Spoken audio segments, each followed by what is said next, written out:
उनका मुंह मोड़े। अभी अभी हमने बिहार का हमारा गौरवप्रद इतिहास रहा है, नालंदा यूनिवर्सिटी का पुनर्निर्माण किया है। फिर से एक बार नालंदा यूनिवर्सिटी काम करना शुरू कर दिया है। लेकिन हमें शिक्षा के क्षेत्र में फिर से एक बार सदियों पुराने उस नालंदा स्पिरिट को जगाना होगा, उस नालंदा स्पिरिट को जीना होगा, उस नालंदा स्पिरिट को लेकर के बड़े विश्वास के साथ विश्व की ज्ञान की परंपराओं को नई चेतना देने का काम हमें करना होगा। मुझे पक्का विश्वास है कि नई शिक्षा नीति ने मातृभाषा पर बल दिया है।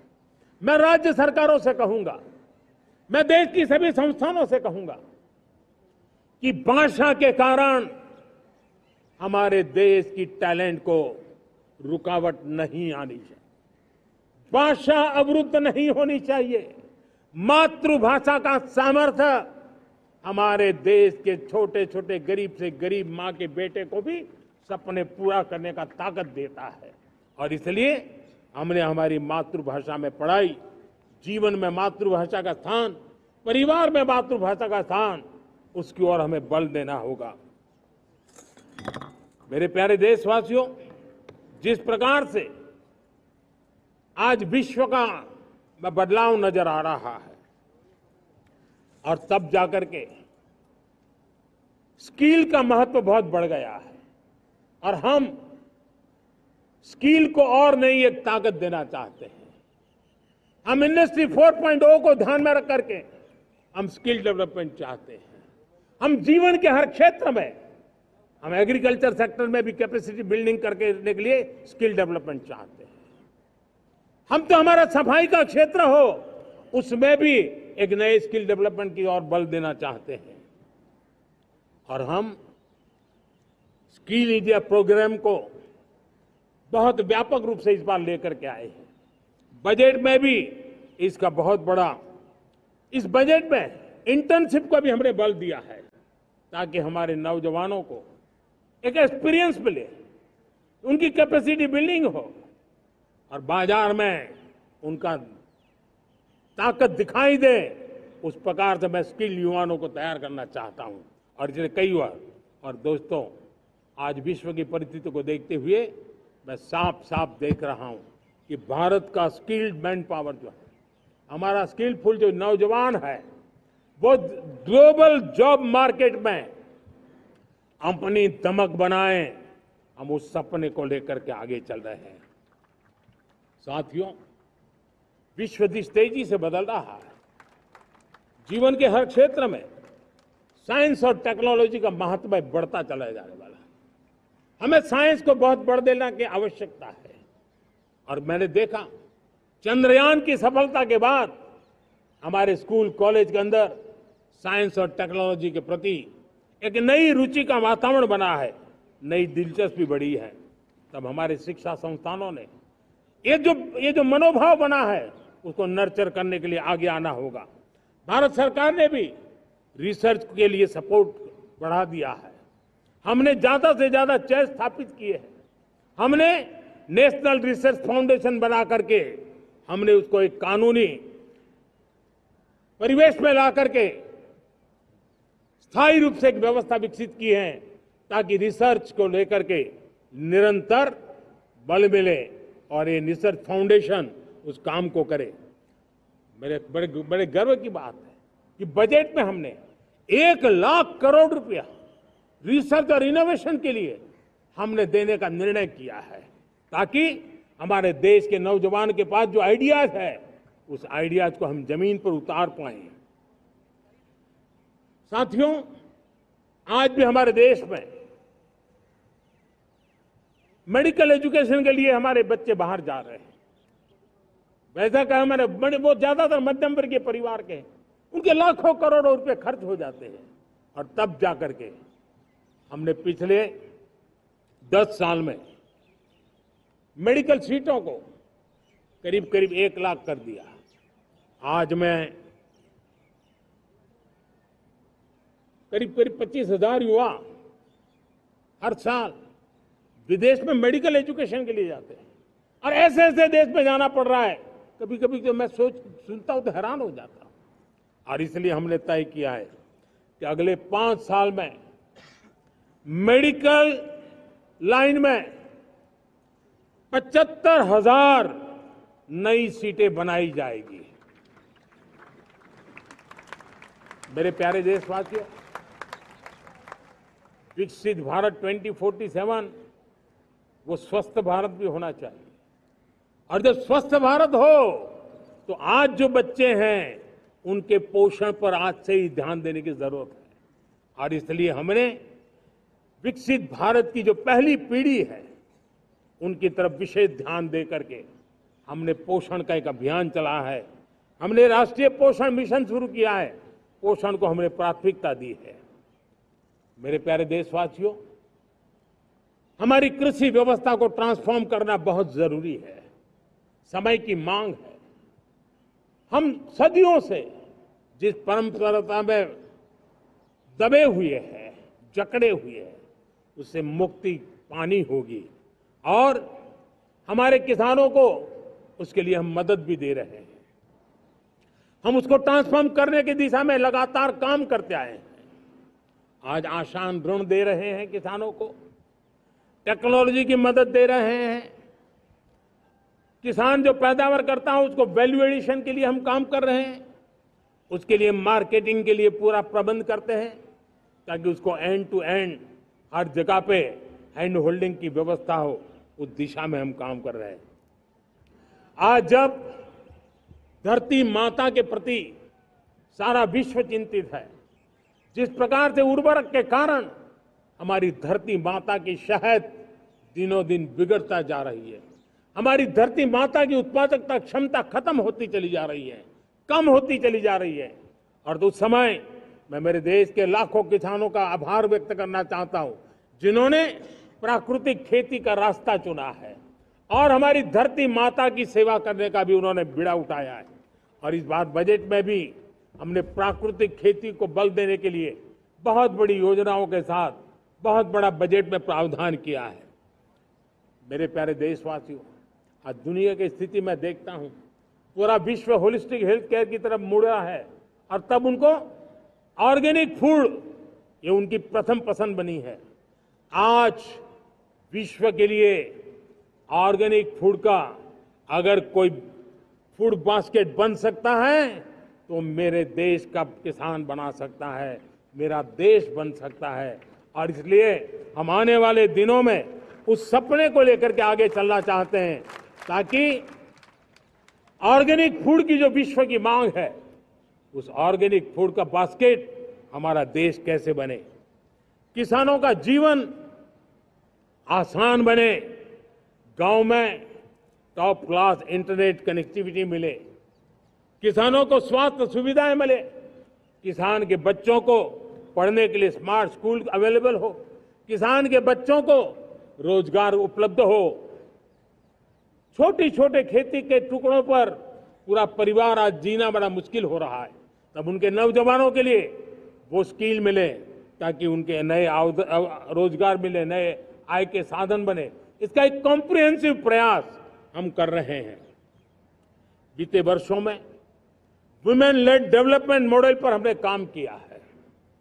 इनोवेशन हो, एम्प्लॉयमेंट हो, एंटरप्रेन्योरशिप हो, हर सेक्टर में महिलाओं के कदम बढ़ते जा रहे हैं। महिलाएं सिर्फ भागीदारी बढ़ा रही है ऐसा नहीं, महिलाएं नेतृत्व दे रही है। आज अनेक क्षेत्रों में, आज हमारे रक्षा क्षेत्र में देखिए, हमारा एयरफोर्स हो, हमारी आर्मी हो, हमारी नेवी हो, हमारा स्पेस सेक्टर हो, आज हमारी महिलाओं का हम दमखम देख रहे हैं देश के लिए। लेकिन दूसरी तरफ कुछ चिंता की बातें भी आती हैं, और मैं आज लाल किले से फिर बार एक अपनी पीड़ा व्यक्त करना चाहता हूं। एक समाज के नाते हमें गंभीरता से सोचना होगा कि हमारी माताओं, बहनों, बेटियों के प्रति जो अत्याचार हो रहे हैं, उसके प्रति देश का आक्रोश है। जन सामान्य का आक्रोश है। इस आक्रोश को मैं महसूस कर रहा हूं। इसको देश को, समाज को, हमारी राज्य सरकारों को गंभीरता से लेना होगा। महिलाओं के विरुद्ध अपराधों की जल्द से जल्द जांच हो, राक्षसी कृत्य करने वालों को जल्द से जल्द कड़ी सजा हो, वो समाज में विश्वास पैदा करने के लिए जरूरी है। मैं ये भी बताना चाहूंगा कि जब बलात्कार की या महिलाओं पर अत्याचार की घटनाएं घटती हैं तो उसकी बहुत चर्चा होती है, बहुत प्रचार होता है, मीडिया में छाया रहता है। लेकिन जब ऐसे राक्षसी मनोवृत्ति व्यक्ति को सजा होती है तो वो खबरों में कहीं नजर नहीं आती है, कोने में कहीं पड़ा रहता है। अब समय की मांग है कि जिनको सजा होती है उसकी व्यापक चर्चा हो, ताकि ऐसा पाप करने वालों को भी डर पैदा हो कि ये पाप करने की हालत ये होती है कि फांसी पर लटकना पड़ता है। और मुझे लगता है कि ये डर पैदा करना बहुत जरूरी है।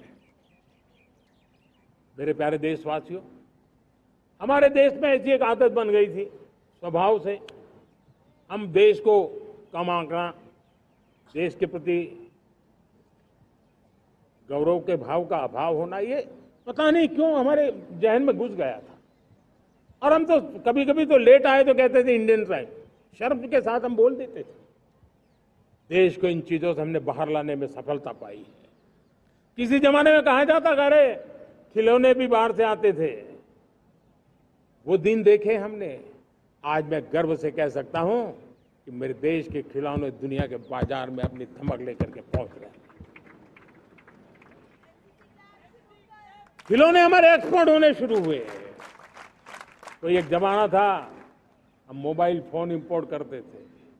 आज मोबाइल फोन का मैन्युफैक्चरिंग का इकोसिस्टम बना है, एक बहुत बड़ा हब बना है।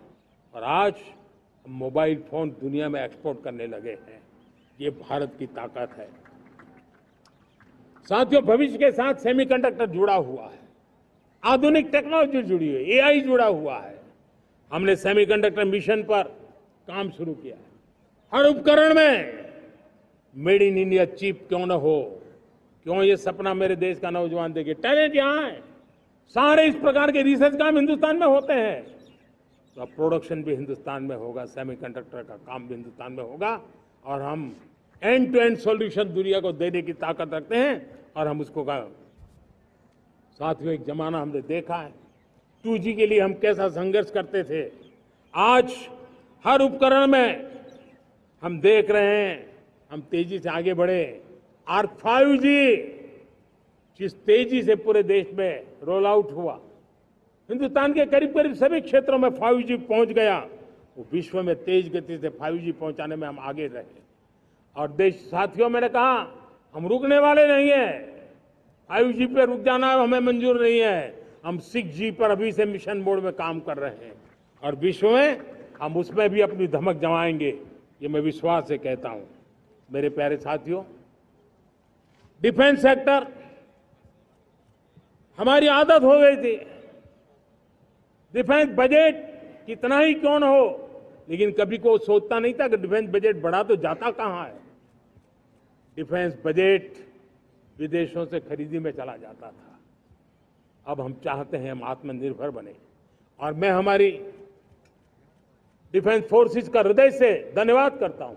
उन्होंने हजारों ऐसी चीजें लिस्ट कर दी है। उन्होंने तय किया है कि हम विदेश से नहीं लाएंगे। राष्ट्र के लिए जीना क्या कहते हैं, ये हमारे सेना के जवानों ने दिखाया है। और उसके कारण डिफेंस के सेक्टर में हम आत्मनिर्भर होते चले जा रहे हैं। आज डिफेंस मैन्युफैक्चरिंग में भारत की पहचान बनी है। और मैं आज खुशी से कह सकता हूं कि जो देश कभी डिफेंस की हर छोटी मोटी चीज बाहर से लाता था, आज धीरे धीरे दुनिया के कई देशों में हम जो डिफेंस के इक्विपमेंट मैन्युफैक्चर कर रहे हैं वो हम एक्सपोर्ट करने लगे हैं। दुनिया में डिफेंस हब, मैन्युफैक्चरिंग हब के रूप में हम धीरे धीरे उभर रहे हैं। हम मैन्युफैक्चरिंग क्षेत्र को बढ़ावा देना चाहते हैं क्योंकि रोजगार के लिए सर्वाधिक आवश्यक है। आज पीएलआई स्कीम को बहुत बड़ी सफलता मिली है। एफडीआई रिफॉर्म्स, उसने भी हमें बहुत बड़ी ताकत दी है। एमएसएमईज को बहुत बड़ा बल मिला है, नई व्यवस्थाएं विकसित हुई है और उसके कारण हमारा मैन्युफैक्चरिंग सेक्टर, हम दुनिया का एक मैन्युफैक्चरिंग हब बने। जिस देश के पास इतनी नौजवान शक्ति हो, जिस देश के अंदर ये सामर्थ्य हो, हम मैन्युफैक्चरिंग की दुनिया में भी इंडस्ट्री 4.0 में हम बहुत बड़ी ताकत के साथ आगे जाना चाहते हैं। और इसके लिए आवश्यक स्किल डेवलपमेंट, उस पर भी हमने बल दिया है। और स्किल डेवलपमेंट में भी हमने नए मॉडल तय किए हैं। हमने जन भागीदारी को जोड़ा है ताकि तुरंत रिक्वायरमेंट के अनुसार स्किल डेवलपमेंट हम कर सके। और मुझे विश्वास है, मैं लाल किले की प्राचीर से कह रहा हूं, वो दिन दूर नहीं होगा जो भारत इंडस्ट्रियल मैन्युफैक्चरिंग का हब होगा, दुनिया उसकी तरफ देखती होगी। आज विश्व की बहुत बड़ी कंपनियां भारत में निवेश करना चाहती हैं। ये चुनाव के बाद मैंने देखा, मेरे तीसरे कार्यकाल में जितने लोग मुझसे मिलने के लिए मांग कर रहे हैं वो ज्यादातर निवेशक लोग हैं, विश्व भर के निवेशक हैं। वो आना चाहते हैं, भारत में निवेश करना चाहते हैं। ये एक बहुत बड़ा गोल्डन अपॉर्चुनिटी है। मैं राज्य सरकारों से आग्रह करता हूं कि आप निवेशकों को आकर्षित करने के लिए स्पष्ट नीति निर्धारित कीजिए, गुड गवर्नेंस का आश्वासन दीजिए, लॉ एंड ऑर्डर सिचुएशन के लिए उनको भरोसा दीजिए। हर राज्य एक तंदुरुस्त स्पर्धा में आगे आए। राज्य के बीच निवेशकों को खींचने के लिए स्पर्धा होनी चाहिए, निवेशकों को लिए, ताकि उनके राज्य में निवेशक आएंगे, उनके राज्य के नौजवानों को स्थानीय रूप से अवसर मिलेगा, रोजगार का अवसर मिलेगा। नीतियों में परिवर्तन लाना चाहिए तो ग्लोबल रिक्वायरमेंट के अनुसार नीतियों को राज्यों ने परिवर्तित करना चाहिए। लैंड की आवश्यकता है तो राज्यों ने लैंड बैंक बनानी चाहिए। गुड गवर्नेंस सिंगल पॉइंट पर काम करने के लिए राज्य जितने प्रोएक्टिव होंगे, जितने ज्यादा प्रयास करेंगे, जो निवेशक आ रहे हैं वो कभी भी वापस नहीं जाएंगे। सिर्फ भारत सरकार से काम ये होता नहीं है, राज्य सरकारों की बहुत बड़ी आवश्यकता होती है, क्योंकि जो भी प्रोजेक्ट लगने वाला है उस राज्य में लगने वाला है, उसको हर राज्य के साथ रोजमर्रा का काम पड़ता है। और इसलिए मैं राज्यों से आग्रह करूंगा कि जब विश्व पूरा भारत की तरफ आकर्षित हो रहा है, विश्व पूरा भारत में निवेश करने के लिए प्रतिबद्ध हो रहा है, तब ये हमारा दायित्व बनता है कि हमारी पुरानी आदतें छोड़ करके स्पष्ट नीति के साथ हम आगे आए। देखिए, आपको परिणाम अपने राज्य में दिखाई देगा और आपका राज्य भी चमक उठेगा, ये मैं आपको विश्वास देता हूं। साथियों, भारत अपनी बेस्ट क्वालिटी के लिए पहचानी जाए, ये बहुत जरूरी है। अब विश्व के लिए हमें डिजाइन ऑफ इंडिया का क्षेत्र, डिजाइन इन इंडिया, इस पर हमने बल देना है। हमें कोशिश करनी है अब इंडियन स्टैंडर्ड इंटरनेशनल स्टैंडर्ड बनने चाहिए। इंडियन स्टैंडर्ड इंटरनेशनल स्टैंडर्ड बनेंगे तब हमारी हर चीज को सहजता से मोहर लग जाएगी। और ये हमारे प्रोडक्शन की क्वालिटी पर निर्भर करेगा, हमारी सेवा की क्वालिटी पर निर्भर करेगा, हमारे अप्रोच की क्वालिटी पर निर्भर करेगा। और इसलिए हमें क्वालिटी पर बल देकर के आगे बढ़ना है। हमारे पास टैलेंट है, डिजाइन के क्षेत्र में हम दुनिया को बहुत कुछ नया दे सकते हैं। डिजाइन इन इंडिया, इस आह्वान को लेकर के हमें अब आगे चलना है। Design in India and design for the world, इस सपने को लेकर के चलना है। मैं देख रहा हूं गेमिंग की दुनिया का बहुत बड़ा मार्केट खड़ा हुआ है, लेकिन आज भी गेमिंग की दुनिया पर प्रभाव, खास करके उन खेलों को बनाने वाले लोग, प्रोडक्ट करने वाले लोग, विदेशी कमाई होती। भारत के पास बहुत बड़ी विरासत है, हम गेमिंग की दुनिया में बहुत नई टैलेंट को लेकर के आ सकते हैं। विश्व के हर बच्चे को हमारे देश के बनी हुई गेमिंग की ओर आकर्षित कर सकते हैं। मैं चाहता हूं कि भारत के बच्चे, भारत के नौजवान, भारत के आईटी प्रोफेशनल्स, भारत के एआई के प्रोफेशनल्स, वे गेमिंग की दुनिया को लीड